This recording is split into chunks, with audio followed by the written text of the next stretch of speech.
what we want to do in today's Photoshop lesson is process a RAW file. Let's go ahead and open it up. I'm going to double click on the desktop, which is the same as going to File, Open. I'm going to double click on the image I want, and since it's a RAW file, it will be brought directly right into Adobe Camera Raw. Now you can do the same thing in Lightroom. I'm just using Photoshop, and it runs it through Adobe Camera Raw first, which is also known as ACR. What we want to do with this photo is crop it and relight it so it has a different type of light on it. This is kind of a flat, even light. We'll give it a different light. We'll make it a little grungier, and we will light this lamp, make it look like it's actually burning. So let's get started. I think the first thing we probably want to do is warm it up a little bit. So I'm going to move the slider a little bit to the right. Maybe get a touch of tint over here, a little magenta. I'm going to take the exposure, maybe put it down just a little bit. Give it lots of clarity. Put that way up here and in that neighborhood. Give it some bright vibrance. Give it some extra punch in the colors.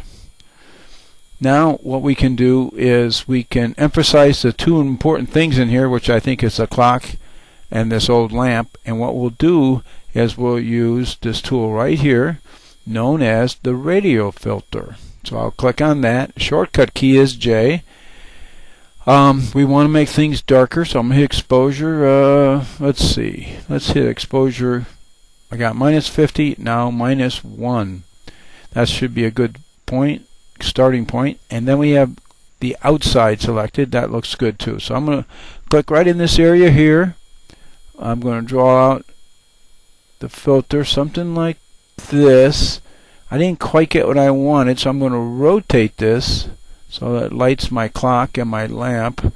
So actually it's making things outside this darker. So that's what we're actually doing, is making things outside darker. And it's at a -1. Let's take it a little further. We'll make it even a little darker. That looks good.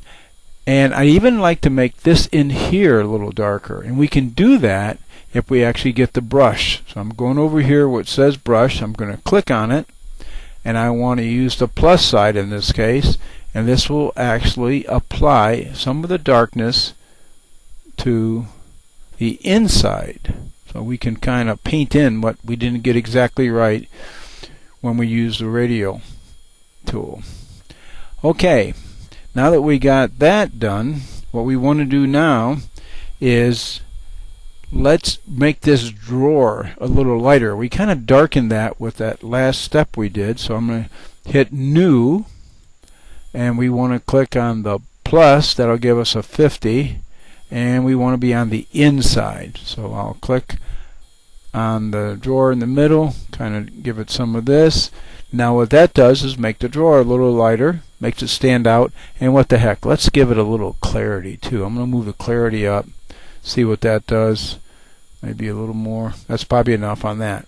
Okay, so we added a little brightness to that drawer. Now we could go around and lighten up any other things we wanted in this photo, but I think we're just going to do the drawer for now. Now let's do an overall darkening. We did kind of a part of it. Let's do it again. So I'm going to hit the New button again.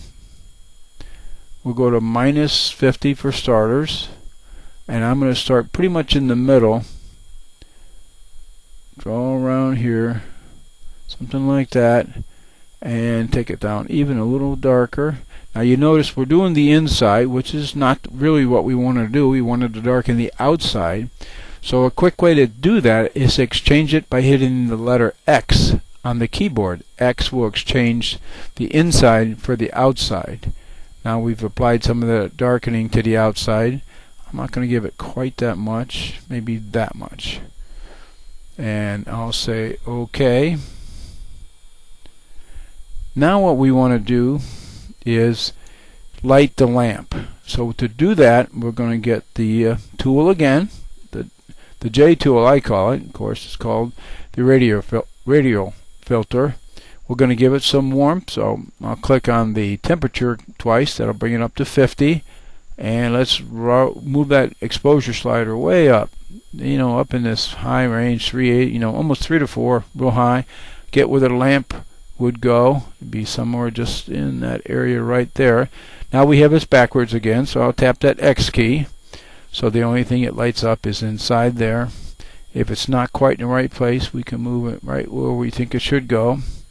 I'm going to hit the V key, and we can either view the outside ring or not, so I just turn the view off. I think that looks okay. So we got the lamp kind of lit, but we need the glow from the lamp now. So let's go ahead and hit New again.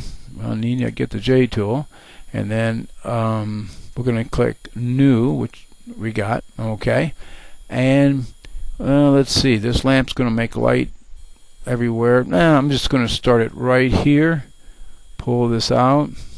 Now I didn't make any adjustments on the brightness, so we're a little bright, but that's okay. I'm going to hit the V key. That brings in view the outside edges, and I'm going to hold the Alt key down at this time, and that way I can move this one point on the left, but the right stays where it's at. If you have Macintosh, that would be the Option key, and now just that one point moved. I can let go of the Alt key. Otherwise, both outsides would be moving at the same time. And we have way too much brightness, so let's go ahead and move this way down. Something like that. So now it's a little bit dimmer. We might have a little bit too much tint in there too. How about just about something like that? Okay. Now I think we're pretty good. Let's go ahead and crop it. I'll tap the C key. That brings up the crop tool, or you could click up here in the toolbar. And I'm just going to drag a crop. Is this table level? It's pretty close. So I just kind of eyeballed it with the marching ants.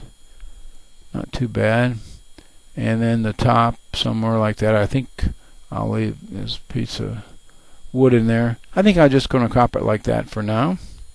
So I'll hit Z. That'll bring us kind of back to the basic panel. And I think I'm going to add one more edge darkening. I've done that a couple times. I'll do one more. And I'm going to hit on the effects. And in the effects we have the post-crop vignette. I'm just going to take that, move it to the left. That'll darken the edges. And that, you just have to do this to taste. I'm going to stop right in this neighborhood here. Now one thing I do want is the highlights. They're in the right place all the way to the left. If the highlights are in the middle or the right, I can actually recover those. But in this case, I do not want to recover the highlights, so I'm going to leave them over to the left. Now there's one more thing we might want to do to touch up this photo, and that is we might want to get rid of these white lines. The white lines is the crack in the boards, and we're looking at the outside. So that would probably look better if we didn't have these white lines. Now, I would prefer to do this in Photoshop, but we can do it here too. If we go up here and get the spot removal tool, we can actually click right here, and I'm dragging along that top white line, but I'm not going to go all the way. I'm going to stop maybe about here. And then I'll let Photoshop pick a spot where it wants to try to remove that spot. Looks like it's going to do the clock. Well, we don't really need the clock up there, so I'm going to move this to a new spot. I'm going to slide this green one up, maybe in this neighborhood here. And then after it figures out where it wants to be, we'll see how it did. Well, it did pretty good. That's pretty clear. Let's see if we can finish it up. I'll do that. It'll pick a spot. Now, if it doesn't go goofy, we'll have a good repair here too. Let's see how it did. Hit the V key. It did down there. That's fine. That works good. And like I said, I would probably do these in Photoshop, but what the heck? Let's do one more. Since we're having such a good time, I'll do this one right here. And if you can do them in Lightroom or ACR, Adobe Camera Raw, you can do it there too, as long as it does a decent job. Now this one it didn't do so good. Let's just see where it went off. Oh, it went up to get the clock. Well, that's not too good. We just probably want to get something in this neighborhood down here. I'm looking at the edges and trying to get everything lined up. and let's see how it repaired that. So you can see it's a little bit slower than it might be in Photoshop. I'm going to tap the V key, and yeah, we could probably live with that. Okay, so we have our repaired image. The only thing I'd like to do now is go to hit the letter P to get the preview, and here we go, preview. Okay, there's our before. So that's what it looked like when we started. And then by using that J tool or the radio filter, we can go ahead and relight the photo to our liking. So that one tool did a lot of work here. I hit P again. Come on back. Here we go. Let's see, there it is, and that's the after. It does look a little bright to me, and we can make some fine adjustments after that. But I think you get the idea how you can use that tool to give you a good lighting change in your photo. So thanks for watching. I hope you picked up some tips.